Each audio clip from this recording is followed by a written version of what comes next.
నమస్తే, welcome to DNS news. ముందుగా headlines.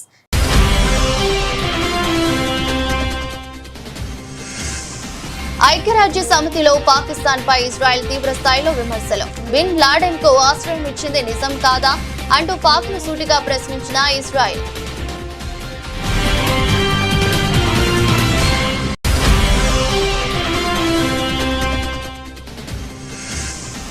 Operation Sindoor లో మన ఆయుధాలే మనల్ని కాపాడాయన్న మోదీ. ఉగ్రవాదాన్ని ప్రోత్సహించే వారికి మన సైన్యం గుణపాఠం చెప్పిందన్న ప్రధాని.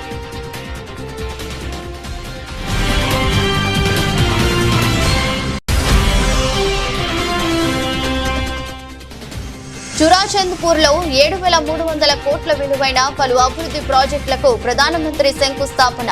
మణిపూర్ ను అభివృద్ధి పదంలోకి తీసుకువస్తామని మోదీ భరోసా.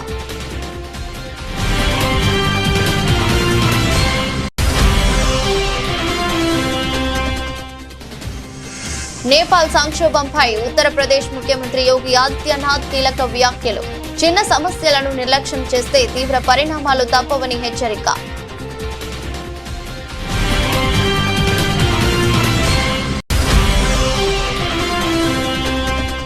ట్రైబ్యునల్ ముందు వినిపించాల్సిన వాదనలపై నీటిపారుదల శాఖ ఉన్నతాధికారులతో సీఎం రేవంత్ సమీక్ష సమావేశం. రాష్ట్ర ప్రయోజనాలను పరిరక్షించేందుకు బలమైన వాదనలు వినిపించాలని వ్యాఖ్య.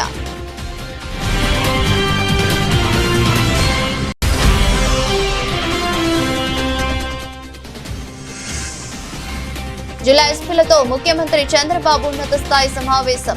శాంతి భద్రతల పరిరక్షణకే అత్యంత ప్రాధాన్యత అని స్పష్టీకరణ.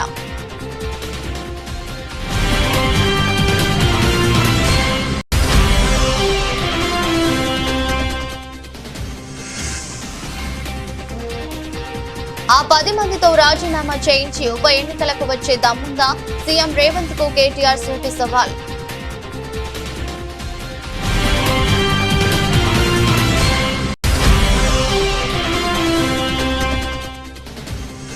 కాలేజీలను పూర్తి చేయలేని అసమర్థుడు CM Chandrababu. Pay for project కింద మెడికల్ కాలేజీలను అమ్మిస్తున్నారంటూ మాజీ మంత్రి సీదిరి అప్పలరాజు ధ్వజం.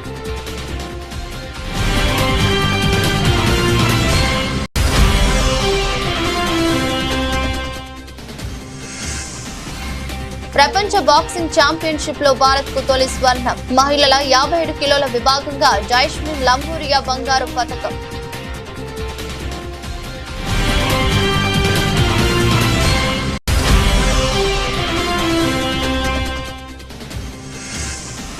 హైదరాబాద్ లో మిరాయ్ బ్లాక్ బస్టర్ థ్యాంక్స్ మెట్. మిరాయ్ అపూర్వ విజయం మరెన్నో సినిమాలు చేసే శక్తినిచ్చిందన్న నిర్మాత TG Vishwaprasad.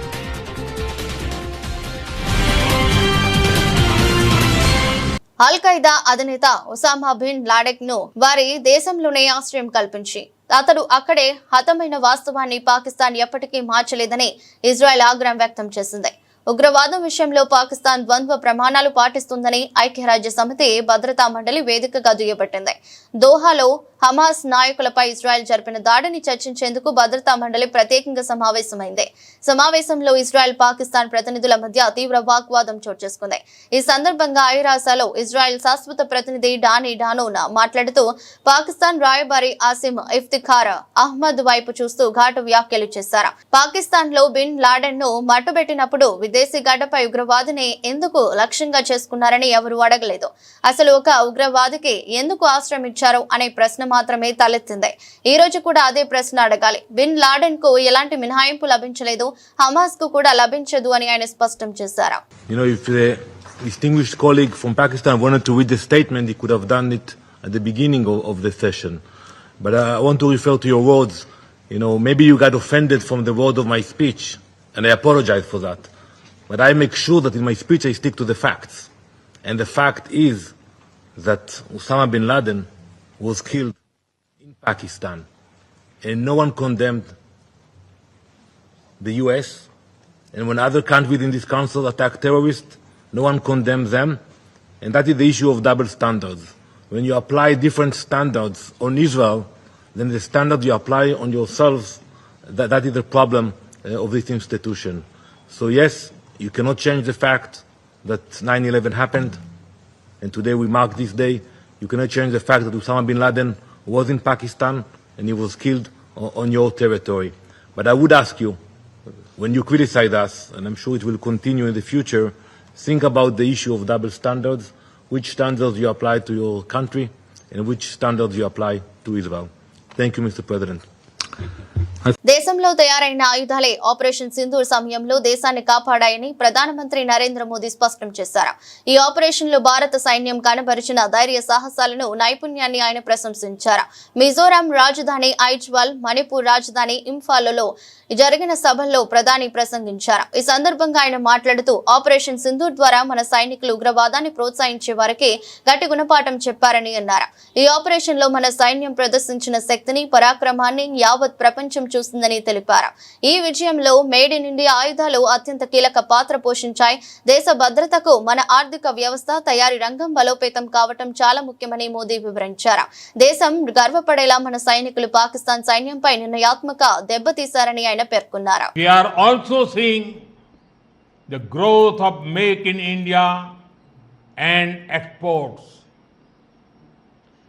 During Operation Sindoor, you all saw how our soldiers taught a lesson to those who sponsored terror.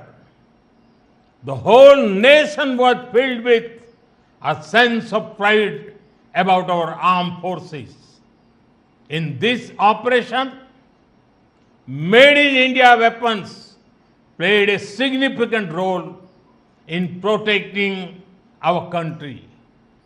The growth of our economy and manufacturing sector is very important for our national security. Friends, our government is committed to the welfare of every citizen, every family, and every region. It is through the empowerment of the people that a developed India will be built. In this journey, I am confident that the people of Mizoram will play a very important role. Once again, I extend my heartfelt congratulations to you all and welcome Aizawl to the railway map of India. Today, due to the weather, I could not come to Aizawl, but I'm sure that we will meet very soon. Thank you. Thanks a lot. భారతదేశ ప్రగతికి మణిపూర్ కీలక స్తంభమని, ధైర్యవంతులు, దృఢ సంకల్పానికి ప్రతీక ఈ నెల అని ప్రధానమంత్రి నరేంద్ర మోదీ అన్నారు. ఇక్కడి కొండలు వెలకట్టలేని ప్రకృతి వరప్రసాదమని, ప్రజల కఠోర పరిశ్రమకు సంకేతాలని కొనియాడారు. మణిపూర్ ప్రజల స్ఫూర్తికి సెల్యూట్ చేస్తున్నానని అన్నారు. మణిపూర్ లో నూతన ఉషోదయం ప్రారంభం కానుందని, ప్రజలు శాంతి మార్గాన్ని ఎంచుకున్నారని, వారికి కేంద్రం బాసటగా నిలుస్తుందని హామీ ఇచ్చారు. మణిపూర్ లో పర్యటిస్తున్న ప్రధాని జాతుల ఘర్షణలకు కేంద్రమైన చురాచంద్పూర్ లో బాధిత కుటుంబ సభ్యులను పరామర్శించారు. 2023లో ఘర్షణల తర్వాత 2 ఏళ్లకు ప్రధాని రాష్ట్రంలో పర్యటిస్తున్నారు. శాంతి భద్రతల పునరుద్ధరణకు కేంద్రం కట్టుబడి ఉందని బాధిత కుటుంబాలకు ప్రధాని సందర్భంగా భరోసా ఇచ్చారు. आज भारत बहुत तेजी से विकसित हो रहा है. हम बहुत जल्द दुनिया की तीसरी सबसे बड़ी अर्थव्यवस्था बनने वाले हैं और मेरा पूरा प्रयास है कि विकास का लाभ देश के कोने कोने में पहुंचे. एक समय था जब दिल्ली से घोषणाएं होती थी और उनको यहां पहुंचते पहुंचते दशकों लग जाते थे. आज हमारा चूराचांदपुर, हमारा मणिपुर भी बाकी देश के साथ विकास कर रहा है. अब जैसे देश भर में गरीबों के लिए हमने पक्के घर बनाने की योजना शुरू की, इसका फायदा मणिपुर के भी हजारों परिवारों को मिला. यहां करीब 60,000 घर बन चुके हैं। इसी तरह इस क्षेत्र में पहले बिजली की कितनी समस्या होती थी। हमारी सरकार ने आपको इस परेशानी से मुक्ति दिलाने का प्रण लिया है। इसी का नतीजा है कि यहां मणिपुर में भी 1 लाख से अधिक परिवारों को मुफ्त बिजली कनेक्शन दिया गया है। साथियों, हमारी माताओं बहनों को पानी के लिए भी बहुत सारी मुश्किलें होती थी। इसके लिए हमने हर घर नल से जल स्कीम शुरू की। बीते सालों में 15 करोड़ से अधिक देशवासियों को नल से जल की सुविधा मिल चुकी है। मणिपुर में तो 7-8 साल पहले तक सिर्फ 25-30 हजार घरों में ही पाइप से पानी आता था, लेकिन आज यहां 3.5 लाख से अधिक घरों में नल से जल की सुविधा मिल रही है। मुझे विश्वास है कि बहुत जल्द मणिपुर के हर परिवार के घर में पाइप से पानी आने लगेगा। నేపాల్లో ఇటీవల చోటు చేసుకున్న తీవ్ర హింసాత్మక ఆందోళనలపై ఉత్తరప్రదేశ్ ముఖ్యమంత్రి యోగి ఆదిత్యనాథ్ స్పందించారు. చిన్న సమస్యలను నిర్లక్ష్యం చేస్తే ఎంతటి పెను ప్రమాదాలకు దారితీస్తాయో చెప్పడానికి నేపాల్ పరిణామాల యొక్క ఉదాహరణని ఆయన అన్నారు. లక్నోలోని Ram Manohar Lohia institute of medical sciences వ్యవస్థాపక దినోత్సవ కార్యక్రమంలో యోగి మాట్లాడుతూ ప్రజా ప్రతినిధులుగా మేము కూడా ప్రజల ఆగ్రహాన్ని ఎదుర్కొంటాం. వారి సమస్యలను ఓపికగా విని సరైన పరిష్కారాలు చూపాల్సిన బాధ్యత మాపై ఉందని అన్నారు.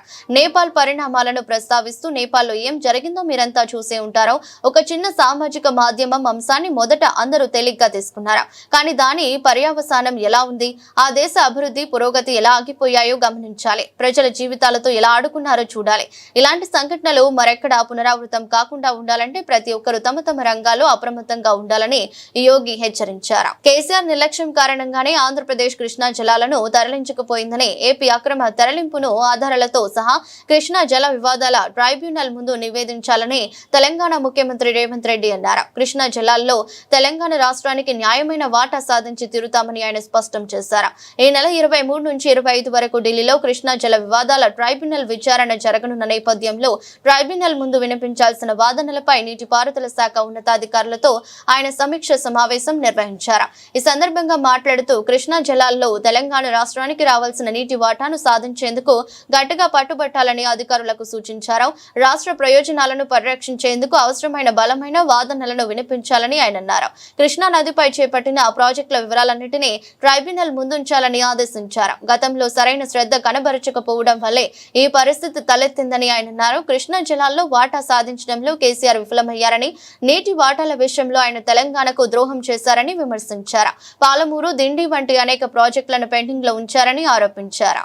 రాష్ట్రంలో శాంతి భద్రతల పరిరక్షణకు అత్యధిక ప్రాధాన్యత ఇస్తామని, ఈ విషయంలో ఎలాంటి రాజకీయ తావులేదని ముఖ్యమంత్రి నారా చంద్రబాబు నాయుడు స్పష్టం చేశారు. శాంతి భద్రతలు పటిష్టంగా ఉంటేనే రాష్ట్రానికి పెట్టుబడులు వస్తాయని, తద్వారా యువతకు ఉపాధి, ఉద్యోగ అవకాశాలు మెరుగుపడి రాష్ట్ర వృద్ధి రేటు పెరుగుతుందని ఆయన అన్నారు.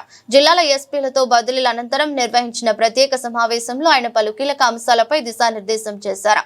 రాజకీయ ముసుగులో నేరాలకు పాల్పడే వారిని ఎట్టి పరిస్థితుల్లోనూ ఉపేక్షించవద్దని కఠినంగా హెచ్చరించారు. ప్రస్తుత సమాజంలో నేరాల స్వరూపం మారిందని, రాజకీయాలను అడ్డు పెట్టుకుని నేరాలు చేసే సంస్కృతి పెరిగిపోయిందని ముఖ్యమంత్రి ఆవేదన వ్యక్తం చేశారు. సీఎం రేవంత్ రెడ్డికి ఆయన భాషలో చెప్తేనే అర్థమవుతుంది. ఆయన అట్లాంటి భాష మనం మాట్లాడలేం, కానీ తప్పదు. ఆయన కోసం మాట్లాడాలి. రేవంత్, నువ్వు మొగోడివైతే ఆ 10 మంది ఎమ్మెల్యేలతో రాజీనామా చేయించు.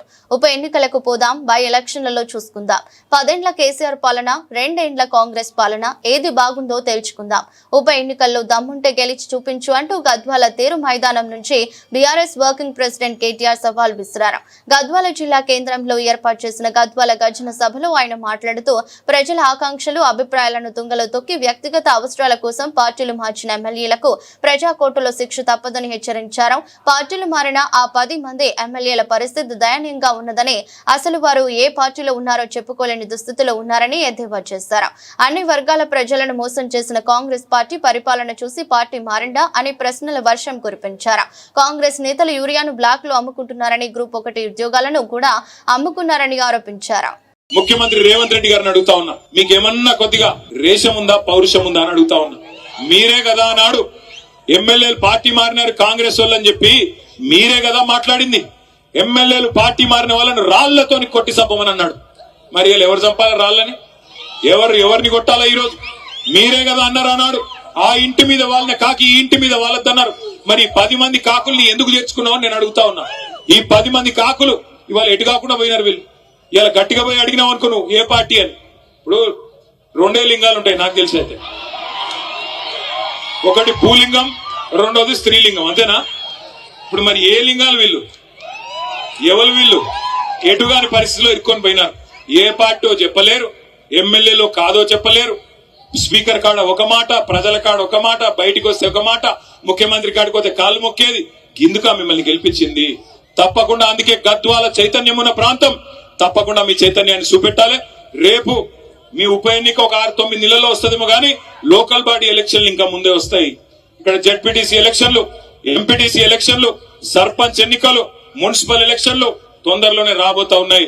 నేను ప్రార్థిస్తా ఉన్నా, ఇక్కడ ఎవరు అభ్యర్థి అయినా మీ గద్వాల బిడ్డనే అవుతాడు. రైతుల యూరియా అమ్ముకుంటున్నారు, పిల్లల గ్రూప్ 1 ఉద్యోగాలు కూడా అమ్ముకున్నారు. గ్రూప్ 1 లో కుంభకోణం జరిగిందని, గ్రూప్ 1 పరీక్షల్లో 563 ఉద్యోగాలుంటే వాటిని కూడా అమ్ముకున్నారని చెప్పి మొన్న ఆర్ఎస్ ప్రవీణ్ కుమార్ గారు పోతే పిల్లల దగ్గరికి వాళ్ళు చెప్తా ఉన్నారు. ఒక్కొక్క ఉద్యోగం, డిప్యూటీ కలెక్టర్ ఉద్యోగం 3 కోట్ల రూపాయలకు అమ్ముకొని మొత్తం 563 ఉద్యోగాలంటే దగ్గర 1700 కోట్ల రూపాయలు ఇలా దండుకున్నారు కాంగ్రెస్ నాయకులు. రాష్ట్రంలో 17 ప్రభుత్వ మెడికల్ కాలేజీలను ఆర్థిక ఇబ్బందులు లేకుండా పూర్తి చేసేందుకు సీఎంగా వైఎస్ జగన్ పక్కా ప్రణాళికను అమలు చేస్తే కూటమి ప్రభుత్వంలో సీఎం చంద్రబాబు వాటిని ముందుకు తీసుకువెళ్లకుండా కుట్రతోనే సేఫ్ క్లోజ్ పేరుతో మూసేశారని మాజీ మంత్రి వైఎస్ఆర్సీపీ డాక్టర్స్ వింగ్ అధ్యక్షుడు సీదిరి అప్పలరాజు మండిపడ్డారు. తాడేపల్లి వైఎస్ఆర్సీపీ కేంద్ర కార్యాలయంలో మీడియాతో మాట్లాడుతూ వేల కోట్ల రూపాయల ఆస్తులతో ఉన్న ఈ కాలేజీలపై కన్నేసిన చంద్రబాబు తనకు కావాల్సిన వారికి వీటిని కట్టబెట్టే జేబులు నింపుకునేందుకు దిగజారిపోయాడని ఆగ్రహం వ్యక్తం చేశారు. పీపీపీ మోడల్ అంటేనే పే ఫర్ ప్రాజెక్ట్ అని, ఒకవైపు ప్రభుత్వ మెడికల్ కాలేజీలను గంపగుత్తుగా ప్రైవేటు వారికి అమ్మేస్తూ అలాంటిదేమీ లేదని పచ్చి అబద్దాలు మాట్లాడుతున్నారని ధ్వజమెత్తారు.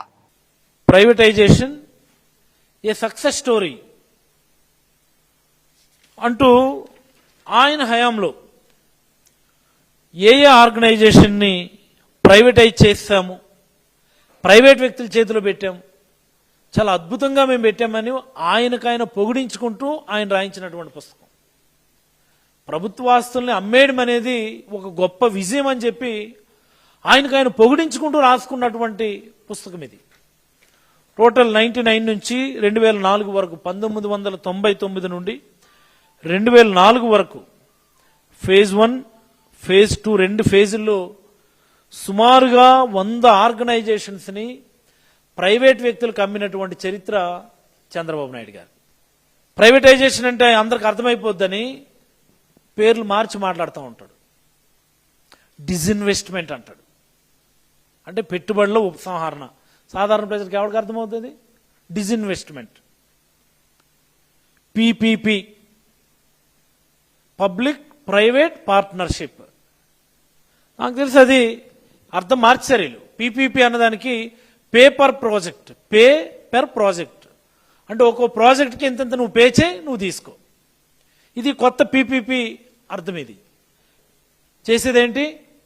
ప్రభుత్వ ఆస్తులనేమో ప్రైవేట్ వ్యక్తుల చేతిలో పెట్టడం. స్విస్ ఛాలెంజ్లు ఏం చేస్తారండి?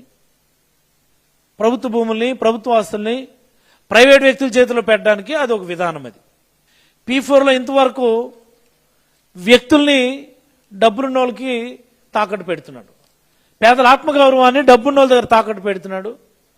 దాని కొనసాగింపుగా ఎక్స్టెన్షన్, మరి కుటుంబరావు గొప్ప గొప్ప ఐడియాలు ఇస్తాడు కదా, ఆ GFST global forum for sustain transformation అని ఓ దిక్కుమాల కంపెనీ పెట్టుకొని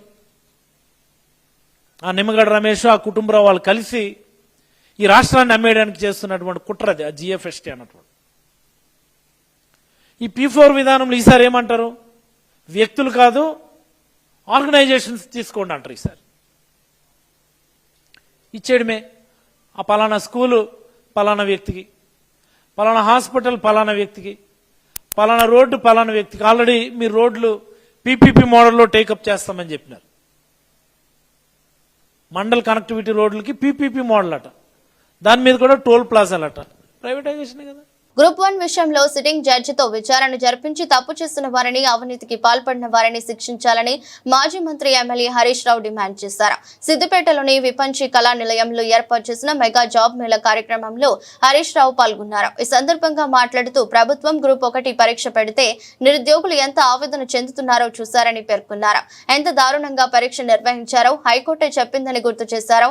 ఇంత నిర్లక్ష్యంగా పరీక్ష నిర్వహిస్తారా అని ప్రభుత్వానికి హైకోర్టు ముట్టుకాయలు వేసిందని తెలిపారు. అయినా ఈ ప్రభుత్వానికి బుద్ధి రాలేదని మండిపడ్డారు. పలానా మంత్రులు, పలానా అధికారులు ఇన్ని లక్షల రూపాయల లంచాలు అడిగారని నేరుగా నిరుద్యోగులే ఆరోపణలు చేస్తున్నారని చెప్పారు. నిజంగా తప్పు చేయకపోతే సిట్టింగ్ జడ్జితో విచారణ జరిపించాలని, అవినీతికి పాల్పడిన వారిని శిక్షించాలని డిమాండ్ చేశారు. తప్పును సరిదిద్దకుండా మరో అప్పీల్ కు వెళ్తామని చెబుతున్నారని, ఏ ముఖం పెట్టుకుని అప్పీల్ కు వెళ్తారని ప్రశ్నించారు. గ్రూప్ 1 ఎగ్జామ్స్ పెడితే రాష్ట్ర ప్రభుత్వం ఇవాళ విద్యార్థులే చెప్తున్నారు, నిరుద్యోగ యువకులు గ్రూప్ 1 ఎగ్జామ్ రాసిన వాళ్ళు ఒక్కొక్కరి దగ్గర ఎన్ని లక్షల రూపాయల లంచాలు అడిగారు, పరీక్ష ఏ రకంగా నిర్వహించారు, ఎంత దారుణంగా పరీక్ష నిర్వహించారో నేను చెప్పట్లేదు, హైకోర్టే మొట్టికాయలేసి ప్రభుత్వాన్ని చెప్పింది. ఇంత నిర్లక్ష్యంగా గ్రూప్ 1 నిర్వహిస్తారా అని చెప్పి హైకోర్టు మొట్టికాయలు వేసినా ఇంకా ఈ ప్రభుత్వానికి బుద్ధి రాలేదు, సోయి రాలేదు. ఇంకా దాని మీద అప్పీల్కి పోతామంటున్నారు. ఇంకా ఏ ముఖం పెట్టుకొని అప్పీల్ పోతారు? ఇవాళ నిరుద్యోగ యువకులు బయటకు వచ్చి పలాని మంత్రులు, పలాని అధికారులు మమ్మల్ని ఇన్ని లక్షల రూపాయలు అడిగారని చెప్పి వాళ్ళే నేరుగా ఆరోపణలు చేస్తున్నారు. దాని మీద ఈ రోజు విచారణ జరపాల్సిన అవసరం ఉంది. అసలు ఎవరు ఈ అక్రమాలకు బాధ్యులు ఎవరో తేల్చాల్సినటువంటి బాధ్యత ప్రభుత్వం మీద ఉంది. నిజంగా తప్పు చేయకపోతే ముఖ్యమంత్రి వెంటనే దీని మీద సిట్టింగ్ జడ్జితో విచారణ జరపాలి, తప్పులు జరిగిన వారి మీద కఠిన చర్యలు తీసుకోవాలి, అవినీతికి పాల్పడిన వారిని వెంటనే శిక్షించాలి. కానీ దానికి ముందుకు పోకుండా తప్పులను సరిదిద్దకుండా ఇంకా అప్పీల్కి పోతాం, ఇంకా దాచుకునే ప్రయత్నానికి ఇలా రేవంత్ రెడ్డి పాల్పడతా ఉన్నారు. ఆ రోజు చెప్పిందేమో మొదటి ఏడాదిలోనే 2 లక్షల ప్రభుత్వ ఉద్యోగాలు ఇస్తామన్నారు. ఇప్పుడు 2 ఏళ్ళు అయింది కదా, మరి ఎక్కడ పోయినాయి 2 లక్షలు? ఫుల్ పేజ్ యాడ్స్ ఇచ్చింది అన్ని పేపర్లలో, ఏ పేపర్ చూసినా మొదటి సంవత్సరమే 2 లక్షల ఉద్యోగాలు. రేవంత్ రెడ్డి నమ్మటట్లేడని ఢిల్లీకి వెళ్ళి రాహుల్ గాంధీని తెచ్చి అశోక్ నగర్ సెంట్రల్ లైబ్రరీలో కూర్చోబెట్టి ఆయనతో చెప్పించే ప్రయత్నం చేశారు. ఇది నా మాట, ఇది గాంధీ మాట అన్నాడు. మరి గాంధీ మాట ఏడవైందో, రేవంత్ రెడ్డి మాట ఏడవైందో? 2 లక్షల ఉద్యోగాలు కాదు కదా, ఇందాక మా సీనన్న చెప్పినట్టు 10,000 కూడా ఇవ్వలే. అన్ని కేసీఆర్ గారు. ఇప్పుడు 20,000 పోలీస్ కానిస్టేబుల్ ఉద్యోగాలు. ప్రిలిమినరీ పరీక్ష పెట్టింది కేసీఆర్ గారు, ఫైనల్ పరీక్ష పెట్టింది కేసీఆర్ గారు, ఫిజికల్ టెస్ట్ చేసింది కేసీఆర్ గారు, ఫలితాలు ఇచ్చింది కేసీఆర్ గారు, కాయిదాలు పంచింది రేవంత్ రెడ్డి. ఇది నేను ఇచ్చిన అంటారు. మోసపు హామీలతో ఉద్యోగులను నమ్మించి అధికారంలోకి వచ్చిన కూటమి ప్రభుత్వం ఎన్నికల్లో ఇచ్చిన ఏ ఒక్క హామీని అమలు చేయకపోగా వారికి హక్కుగా పొందాల్సిన పీఆర్సీ, ఐఆర్, డిఏలు వంటి అంశాల విషయంలోనూ తీవ్రంగా వచ్చేస్తుందని వైఎస్ఆర్సీపీ ఎమ్మెల్సీ పర్వతిరెడ్డి చంద్రశేఖర్ రెడ్డి ధ్వజమెత్తారు. తాడేపల్లిలోని పార్టీ కేంద్ర కార్యాలయంలో ఆయన మీడియాతో మాట్లాడుతూ, చంద్రబాబు మొదటి సంతకం చేసిన టీచర్ పోస్టుల భర్తీ 15 నెలలైనా ఇప్పటికీ పూర్తి కాలేదని, కానీ వైఎస్ జగన్ అధికారంలోకి వచ్చిన 3 నెలల్లోనే ఒకేసారి ఏకంగా 1.36 లక్షల సచివాలయాల శాశ్వత ఉద్యోగాలు ఇచ్చి చరిత్ర సృష్టించారని గుర్తు చేశారు. వైఎస్ జగన్ 5 ఏళ్ల ఉద్యోగులకు చేసిన మంచి పనులను చంద్రబాబు 100 ఏళ్లు సీఎంగా చేసినా పూర్తి చేయలేరని విమర్శించారు. ఉద్యోగులకు పెండింగ్ బకాయిలు 30,000 కోట్లు తక్షణం చెల్లించాలని ఎమ్మెల్సీ చంద్రశేఖర్ రెడ్డి డిమాండ్ చేశారు. అలానే నాడు నేడు ద్వారా అదొక గొప్ప పథకం. మన ఎవరో ఒక మంత్రి అంటా ఉన్నారు, నాడు నేడులో డబ్బులు తగలేస్తున్నారని. కొంచెమన్నా మాట్లాడేటప్పుడు తెలివితేటలు జ్ఞానం ఉండాలా. గతంలో ఒక గవర్నమెంట్ స్కూల్లో చదువుతా ఉన్నప్పుడు కింద ఎప్పుడు కూడా ఫ్లోరింగ్ ఉండేది కాదు, పెచ్చులు ఎప్పుడు ఊడిపడతాయో తెలియదు. కనీసం మహిళా టీచర్లు బాత్రూమ్కి వెళ్లాలంటే పక్కిళ్లలోకి పోయేటువంటి పరిస్థితి. అలానే ఆడబిడ్డలు కనుక స్కూల్కి వెళ్తే మంచినీళ్లు తాగితే బాత్రూమ్కి వెళ్లాల్సి వస్తుందని మంచినీళ్లు కూడా సాయంత్రం దాకా తాకుండా ఉన్నటువంటి దుర్భరమైనటువంటి రోజులు మనం చూసినటువంటి పరిస్థితుల్లో జగన్మోహన్ రెడ్డి గారు వచ్చి నాడు నేడు ద్వారా అద్భుతంగా స్కూల్స్ డెవలప్మెంట్ చేసినటువంటి పరిస్థితి మనం చూసినాం. చక్కగా వాష్రూమ్స్ మన ఇళ్ల కంటే కూడా చక్కగా ఉన్నాయి. ప్రతి ఒక్కరూ కూడా చక్కగా మంచినీళ్లు తాగాలని ఆర్ఓ సిస్టమ్స్ తీసుకొని వచ్చారు. Fans fans, lights, digital boards, ఈ విధంగా అద్భుతమైనటువంటి స్కూల్స్ ని మనం డెవలప్ చేసుకొని ఒక మంచి వర్క్ అట్మాస్ఫియర్ ని తీసుకొని రావడం వల్ల ప్రతి టీచర్ కూడా, ప్రతి ఎంప్లాయీ కూడా స్వేచ్ఛగా, సంతోషంగా వర్క్ చేసుకునే పరిస్థితిని జగన్మోహన్ రెడ్డి గారు తీసుకొని వస్తే ఈ రోజు మీరు ఏం చేస్తున్నారు? వాటన్నింటినీ కూడా మెయింటెనెన్స్ లేకుండా ఈ రోజు మరలా పాత రోజులని తిరిగి పరిస్థితి మీరు రోజు మనం తీసుకొని వచ్చినారు. ఇంతకంటే దౌర్భాగ్యం ఎక్కడైనా ఉంటుందా? అలానే 117 జీవో తీసుకొని వచ్చిన దానివల్ల గవర్నమెంట్ ఎడ్యుకేషన్ సిస్టమ్ లో సుమారుగా 8,000 మంది ఎస్జిటీలకి ఒకేసారి ప్రమోషన్స్ వచ్చినాయి. 8,000 మంది ఎస్జిటీలకి.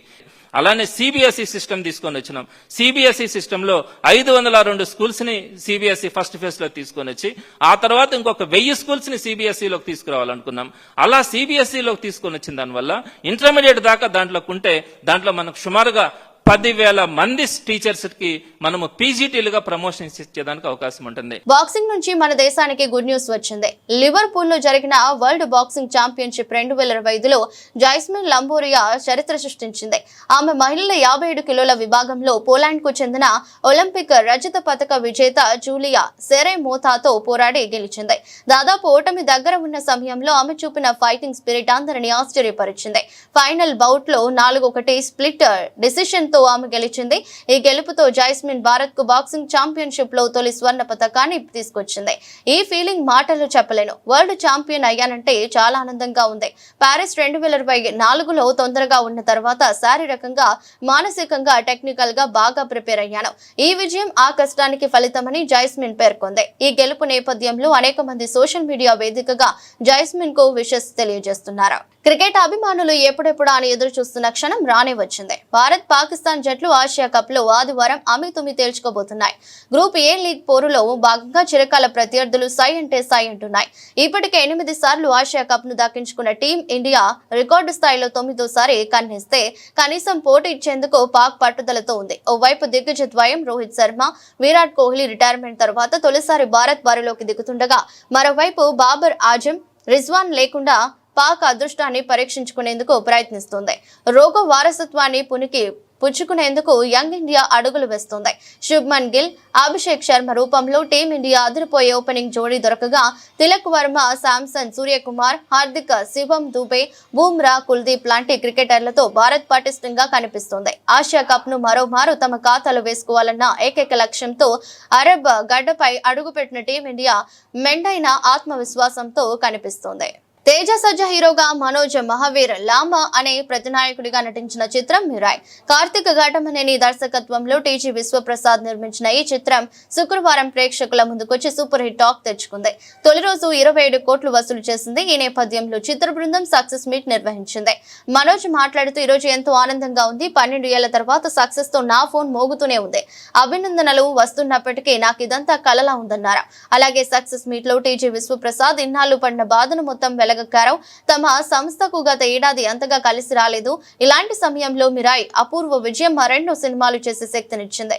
ఈ సినిమాతో మేము ప్రేక్షకుల విశ్వసనీయతను పొందాం. అది మాకు చాలా ఆనందాన్ని ఇస్తుందని అన్నారు నిర్మాత టీజీ విశ్వప్రసాద్. మిరాయ్ చిత్రాన్ని ప్రేక్షకులు గుండెల్లో పెట్టుకున్నారని దర్శకుడు కార్తిక్, నిర్మాత విశ్వప్రసాద్ గారి ఎమోషనల్ సపోర్ట్ వల్ల ఈ సినిమా ఇంత గొప్పగా వచ్చిందని హీరో తేజ సజ్జా తెలిపారు. మీరున్నారు కాబట్టి నేనున్నాను, మీరందరూ ఎంకరేజ్ చేశారు కాబట్టి నేను సినిమాలు చేయగలుగుతున్నాను, నేను ఇక్కడ ఉండగలుగుతున్నాను. నెక్స్ట్ ఈ కెమెరాలు ఇటు తిప్పగలుగుతారేమో, తిప్పగలిగితే తిప్పండి. ఈ ఫ్రంట్ 2 రోస్లో ఉన్న మీడియా వాళ్ళందరూ మీరందరూ సపోర్ట్ చేశారు కాబట్టి నేను ఉన్నాను సార్. అప్పుడప్పుడు ఏడిపిస్తూ ఉంటారు, అప్పుడప్పుడు కొంచెం ఇబ్బంది పెడుతూ ఉంటారు. బట్ మీరందరూ నిజంగా ఒక మంచి కంటెంట్ వచ్చినప్పుడు మీరు పుష్ చేస్తేనే అది ఆడియన్స్ వరకు వెళ్తుంది, మీరందరూ తోడ్పడితేనే అది ఆడియన్స్ వరకు వెళ్తుంది. అది చేసినందుకు మీ అందరికీ పాదాభివందనాలు సార్. Thank you. ఎల్లప్పుడూ గుర్తుపెట్టుకుంటాను sir. I'm forever indebted to you. ఏది మనం చేసేది కాదు, మనం జస్ట్ నిమిత్త మాత్రమే, అంతా యూనివర్స్ చేసుకుంటా వెళ్తూ ఉంటుంది అని నమ్మే వాళ్ళలో నేను ఒకడిని.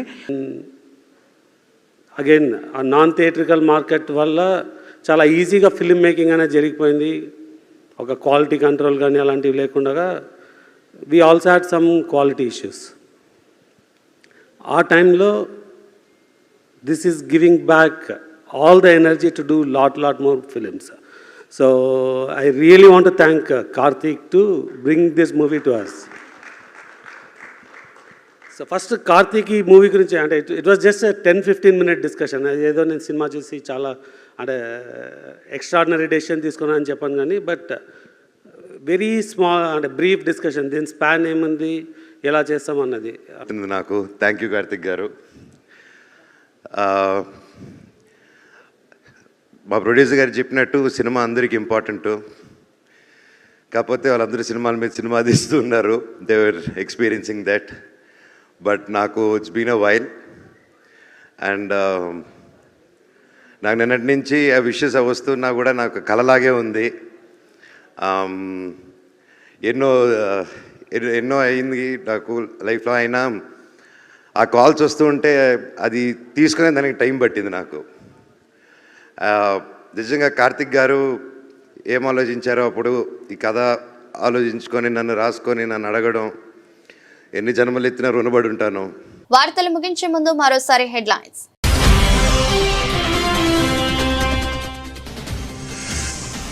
ఐక్యరాజ్య సమితిలో పాకిస్తాన్ పై ఇజ్రాయెల్ తీవ్ర స్థాయిలో విమర్శలు. బిన్ లాడెన్ కు ఆశ్రయం ఇచ్చింది నిజం కాదా అంటూ పాక్ ను సూటిగా ప్రశ్నించిన ఇజ్రాయెల్.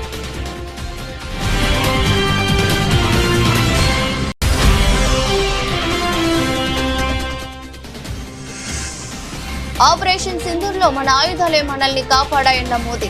ఉగ్రవాదాన్ని ప్రోత్సహించే వారికి మన సైన్యం గుణపాఠం చెప్పిందన్న ప్రధాని.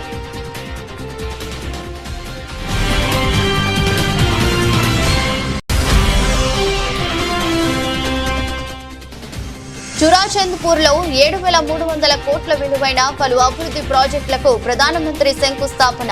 మణిపూర్ ను అభివృద్ధి పదంలోకి తీసుకువస్తామని మోదీ భరోసా.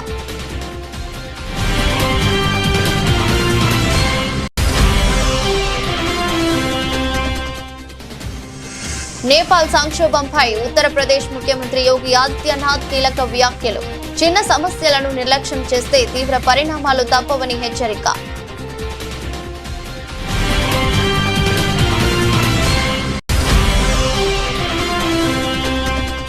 ట్రైబ్యునల్ ముందు వినిపించాల్సిన వాదనలపై నీటిపారుదల శాఖ ఉన్నతాధికారులతో సీఎం రేవంత్ సమీక్ష సమావేశం. రాష్ట్ర ప్రయోజనాలను పరిరక్షించేందుకు బలమైన వాదనలు వినిపించాలని వ్యాఖ్య.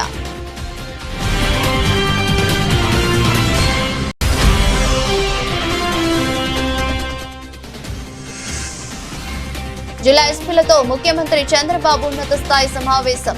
శాంతి భద్రతల పరిరక్షణకే అత్యంత ప్రాధాన్యత అని స్పష్టీకరణ.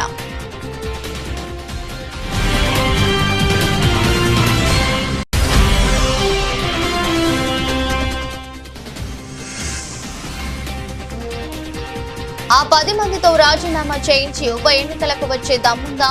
సీఎం రేవంత్ కు కేటీఆర్ సూటి సవాల్.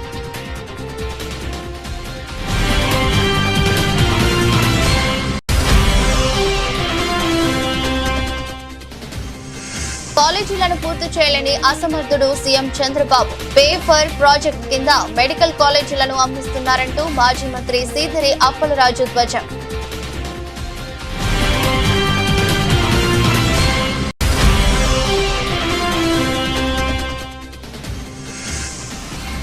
ప్రపంచ బాక్సింగ్ ఛాంపియన్షిప్ లో భారత్ కు తొలి స్వర్ణం. మహిళల 57 కిలోల విభాగంగా జైస్మిన్ లంబూరియా బంగారు పతకం.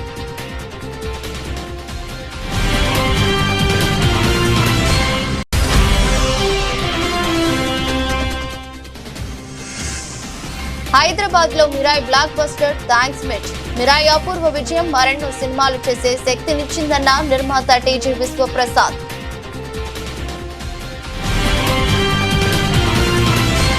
ఇది రోజు బులెటిన్. మరో బులెటిన్ లో మళ్ళీ కలుద్దాం. అంతవరకు సెలవు. నమస్కారం.